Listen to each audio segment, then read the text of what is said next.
All right, welcome to the Beam, where curiosity starts conversation, taking us a step further into the future we desire. I'm Sunas Nathaniel, and on today's episode, we're going to be looking at something very interesting. You know, as always, we bring you voices that challenge, we bring you insights that inspire, and we're ready to change narratives. And so today, we're going to be looking at social nudity, femicide, women's rights, and the degeneration of modern society. What do we have to say about these things? What really is going on, and what can be done to change what's going on in society today? But before we get into all that, let us give you your quick tech update, and when we return, we'll be introducing our esteemed guests and get straight into the discussion. We'll be right back. Don't go away.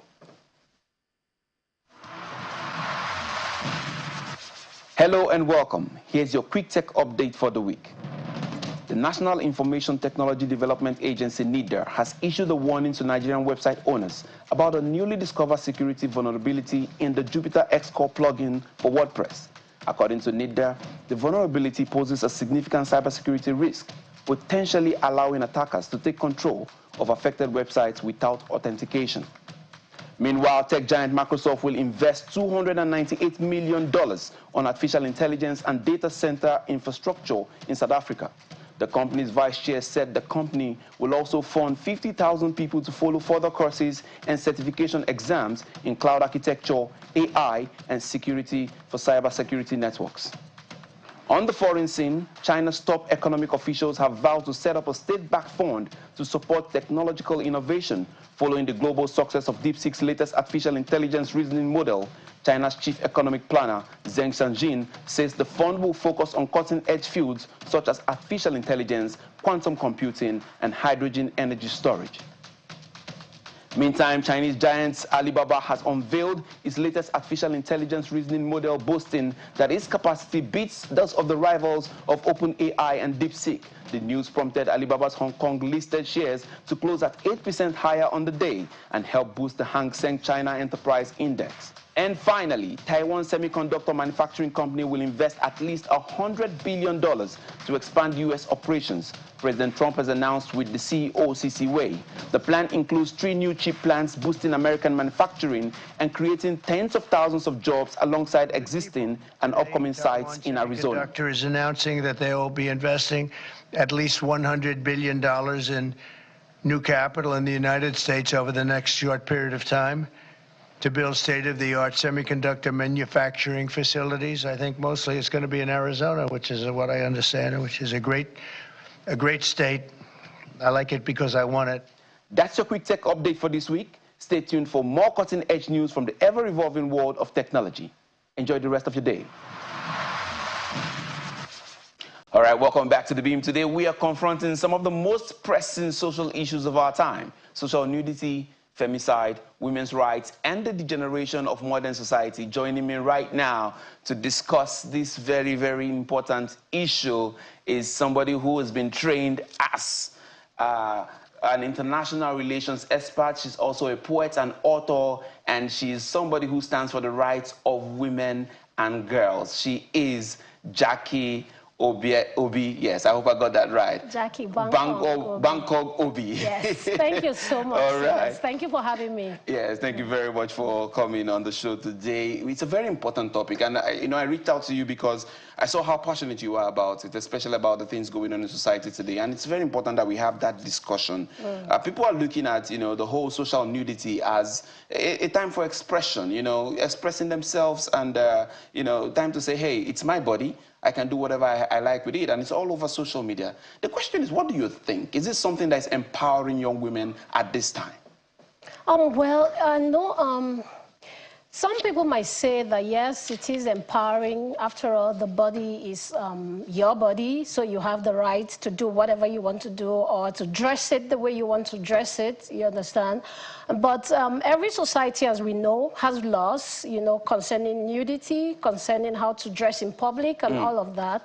So it's always a very complicated issue. Where does the government or laws come in, and where is the individual right, you understand? Yeah. So I think we have all decided that this is a society that we all belong to. So to some extent, the laws have their place, you understand, especially when it comes to nudity.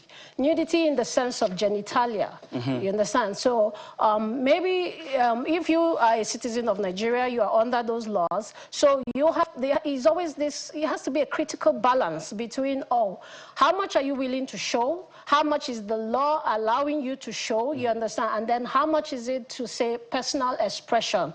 And since you are a citizen, you are under the edges of the law, you know, to not show your genitalia in that sense. And this goes both ways, because sometimes when people talk about social nudity, it's usually always the women, you understand? But men as well, you know. And people argue that we live in a society where when a woman, pardon me, shows, let me be scientific, her nipples or something, you know. But we also have situations where men take off their shirts, you know, in public and all of those things. So where do we draw the line? As much as there's a place for personal expression, you also belong to a society which is Nigeria, and we have our laws. I think the law under, I think violence against persons, there's a section, I think section 15 or something, where it says you are not allowed to show your genitalia particularly. That's, I mean, I read that, genitalia particularly, you know. So there's always has to be that balance, you know. Society, morals, the mores have their place, culture have their place, but people also have a right to express themselves within the ages of the law. So, I mean, you're a poet, you're an expressionist, you're a writer. The question then becomes, does it have a healthy redefinition, you know, of what cultural norms are, or are we necessarily losing our values as a society? Culture is a living thing, you know. Culture is not something that is static, you understand? Culture moves, culture lives. As long as human beings are living and all that, culture is something that moves.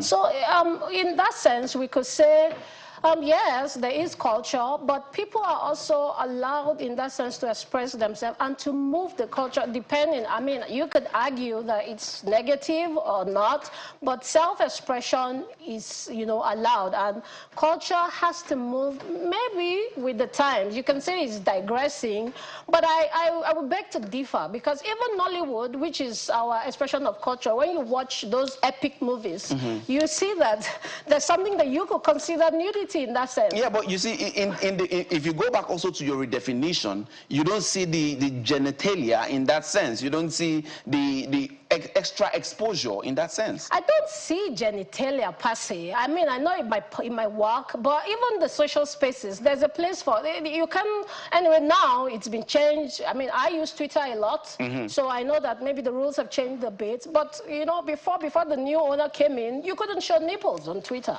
You understand? You couldn't show your genitalia on Twitter. So, I mean, I know about skimpy dressing, that's self-expression, but genitalia in that sense, the way we cry it, I don't see it, you know, as much on Twitter as we are saying. But at the same time, I get it, you know, every society has its morals. Yes, and we have to, as much as possible, you know, express ourselves within reason. All right, it's beautiful that you're saying that. While we were discussing, we were joined by yet another member of who's supposed to be on this panel, and that's Adama Odefa, who's a lawyer, journalist, and social innovator. Adama, you're welcome to the program. Thank you. It's good to be here. We've already started off basically with the concept of, you know, social nudity, and then where we can draw the line. Now, the question will be for you. Where do we draw the lines between self-expression, elevating and liberating the woman, and what we see on social media today? Right. I think, first of all, we have to take cognizance of the different societies that we're talking about and operating in. What is acceptable socially, culturally, in the West, for example, is not the same thing as what is acceptable in Africa, and that what is acceptable in some parts of Africa might not be the same as what is acceptable in other parts of Africa. If we come down to Nigeria, which is our clime, we are deeply religious people. That's number one. And number two, well, you could say whether it's hypocritical or not is a different discussion for another day. But we are deeply religious people, and we have a certain expectation of how we should dress, even when we express ourselves. There are certain allowances in different parts of the country, and there are things you can get away with and things you can't get away with. Unfortunately, when we talk about social nudity and all that, we're thinking more about women than men. Because these days, it seems the more men wear, the less women wear. And I was saying something the other day to a good friend of mine. We had an event in a very upscale place that you consider very upscale. We have our own code of dressing. And then this woman, not a young woman, like a middle-aged woman, wears a very sheer lace blouse with just a bra in it. And everybody was appalled.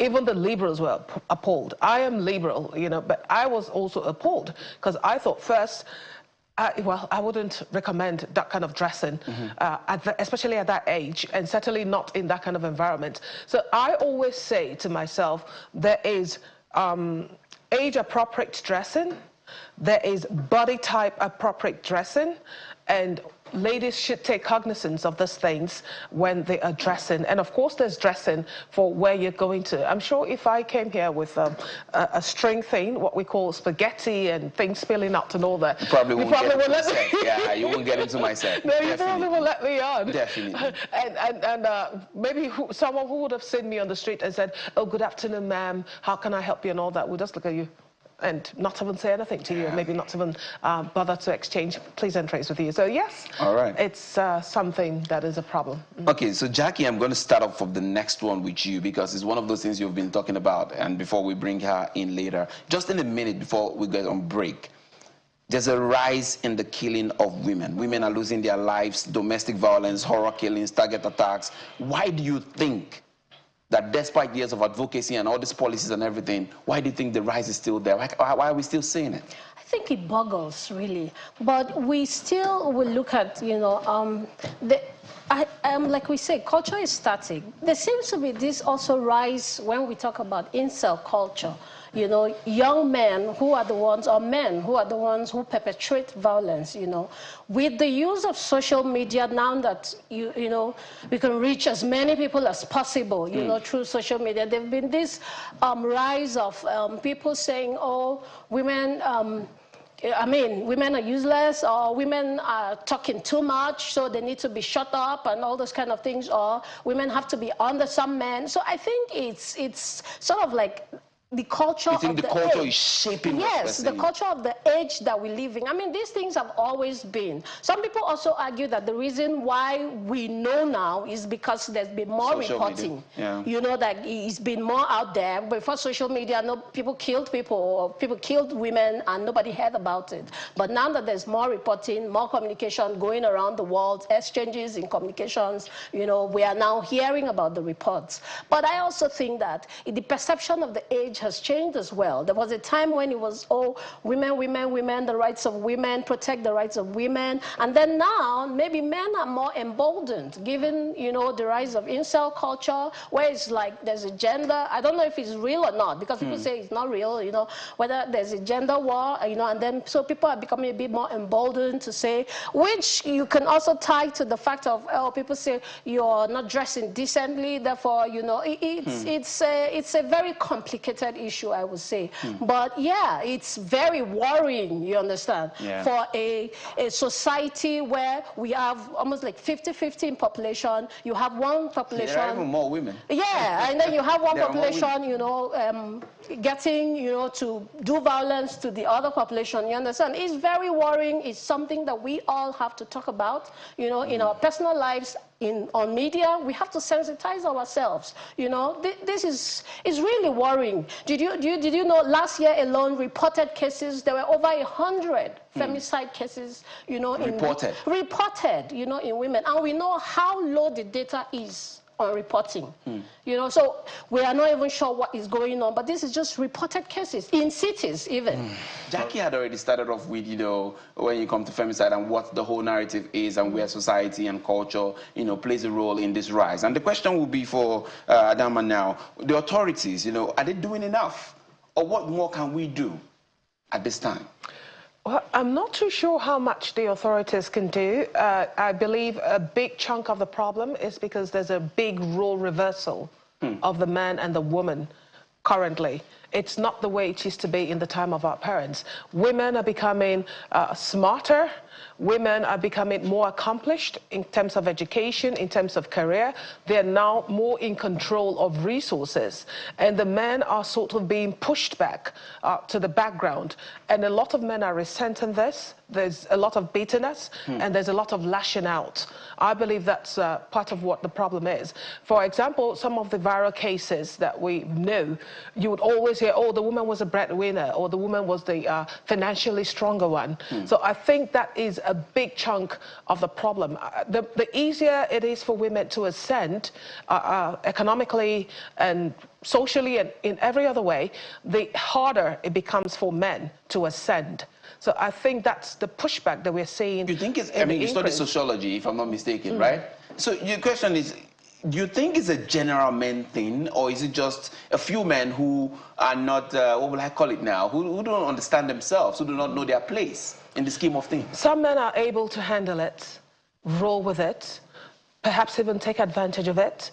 And some men are just not able to deal with it. They're not able to handle not being that alpha male, not being that big provider as society has schooled us to be, and still pushing back against taking on some of the roles they think women are assigned to, even as the woman, and not, perhaps some of them don't even mind the woman taking on the roles they have been assigned, but they may think it's beneath them to take on the roles the woman has been assigned. For example, over the years. If the woman is a CEO, and maybe, let's not even say CEO, maybe she's a bank branch manager, and she has to be at work from morning till late in the night and all that, the children are going to come back home, they're going to do their homework, they're going to eat, they're going to do certain things.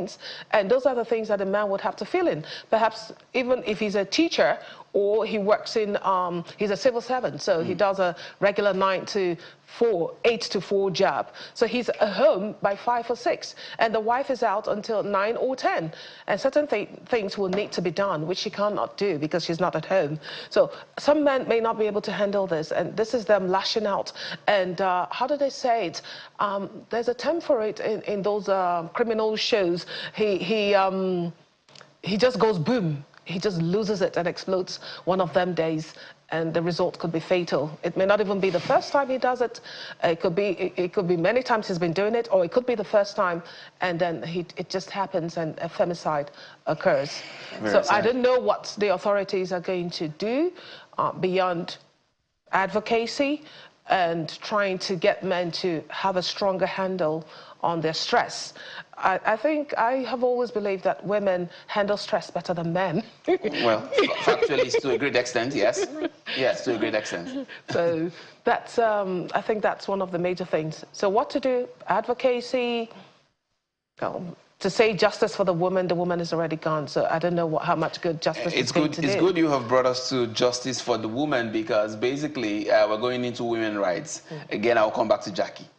Now, one of the biggest cases that continues to make waves, stir conversations, you know, virality and all those, is the case of Senator Natasha, right? Yeah. And then we're looking at women's rights, where the law comes in, and, you know, in a nation like ours, what do you have to say about this?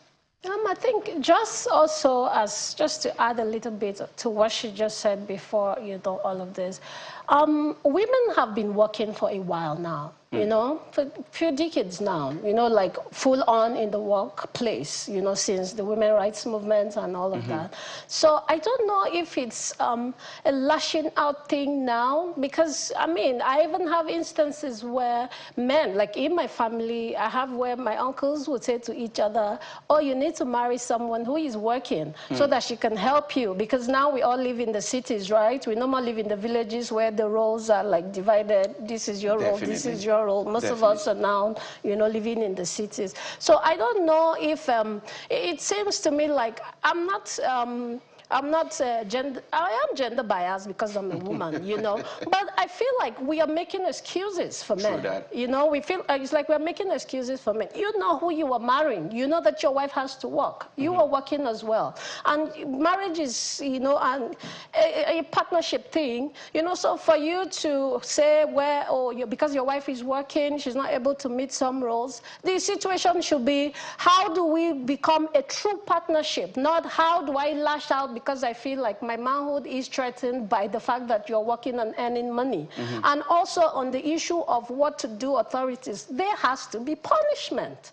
We live in a civilized society. If you kill somebody, the law says that you have to face something. You understand? So I think this is what the authorities can do as well. The woman is gone, for sure. You can console family, you can console children, you can, you know, that moment of femicide has happened. But there has to be some measure of strong, you know, punishment, and the law has to take its place. Because that's what the law is for. If you kill someone and the law gets you, the next person will think twice before, you know, carrying out same act. But you think that, has that really been efficient? I mean, that's what we are saying. It has not been. You know, the cases, most of the cases, you know, that we are even talking about now are still either being investigated or even forgotten. You know, there was even a case of the guy who supposedly was in police custody, and the next thing he is found in Qatar. How did he go from being, you know, a suspect in custody or whatever, and then here he is living large, posting here on social media in Qatar? You know, so these are, because if someone, I mean, come on, this is something that, you know, the law as much as possible, please, let there be prosecution, let there be something done. Far more than it is done now, you know, and this is where we come to women's rights, you understand? Women don't, this issue that you just brought up about the senator, you know, it's a bit very worrisome, you know. We already have a Senate that is very, very, very, very underrepresented for women. 4 women in about 108, you know, people, you know, in the Senate House. That's underrepresentation. And if we are talking equality and equity, where you already have some inequality, there has to be a smaller step taken. You know, there's this analogy, a visual analogy where you see, you know, they'll say, oh, the bird is here, you know, this is equality. But for equity, someone who is shorter, you give them just a slightly more advantage. It's like having a special needs child. I'm not saying that, you know, I'm just painting, you know, a picture. So there has to be we have to do more, you know. So if a woman brings up a particular instance in a place where there's already so much underrepresentation, I think there should be more done, you know, not especially to start shutting down, you know. People have spoken about this, you know, a lot, you know, about this. And I will add to that, I don't know if this discussion already we're going there, I would have added to the fact that, yeah, the Senate has its rules for conduct, you know, for bringing bills, for all of these things. But where a grave, you know, allegation is made about the leader in that place, I would have said maybe as a man of integrity, you know, as a person of integrity, I will recuse myself. You think that the Senate president should recuse himself? Yes, I would have. Not even because he is saying that he is guilty, or that's not the point now. I would say, as a person of integrity, you understand? You won't even need, especially if you know you're right. If you feel you are right, you understand? That's what I would say. Let me let Adama have the final say on the last 2 minutes on this issue, yes. Okay, well, first of all, there's a difference between operating from a place of emotion and operating from a place of logic, being analytical. I think Jackie is being a bit emotional when she says we're making excuses for men. No, what I said has nothing to do with excuses for men. It's analysis, just being analytical. These are the realities. Yes, women have been working for decades, but women have never been as powerful as they are in the past few decades, in recent times, as they are now. I mean, we have more women presidents now than we ever had. We have more women CEOs. I mean, look at our banking industry. The women have literally taken over. So there is more going on for women. Women are doing so much more. And I'm not justifying anything. That's the place of emotion. I'm just saying these are some of the factors, and some men don't know how to handle it, so they lash out. And I haven't said there should be no justice. Of course, the justice system should take its course if someone does wrong, whether it's a man or a woman. I'm not on the side of I should be on the side of women fully, but I'm trying to be unemotional and analytical when I attack these things. Because whether it's a man or a woman that commits a crime, that person should definitely answer for it. They're not coming to the Senate. Yes, I agree with her. We're already very underrepresented as women in the Senate and everything. And I believe that due process must be followed according to the way it is laid down. And issues are being confused and overlapping. Now it's been, oh, she did not follow the rules, and oh, I'm being sexually harassed. Those are two totally different things. All right. We should separate them and without emotion deal with each of them as they should be dealt with. So rumbling them together is getting a bit confusing, and it's generating a lot of noise. But in the midst of the noise, we need to just go to a place of calm and very unemotionally, objectively analyze these issues and tackle them as they should be. Thank you very much, Adama Odefa and Jackie Bangkok Obi. It has been a profound discussion, and I thank you guys for coming on the program today. Thank you for You're welcome. Thank you for having us. Thank you. All right, friends, that's the much we can take on the program today. It's the duty of every one of us, especially those who are tuning in, to ensure that we keep pushing for equality, equity in our society. I'm Sunas Nathaniel, and I like to tell you to say, stay curious, stay informed, stay engaged, and keep pushing to ensure that we have a great society. See you later.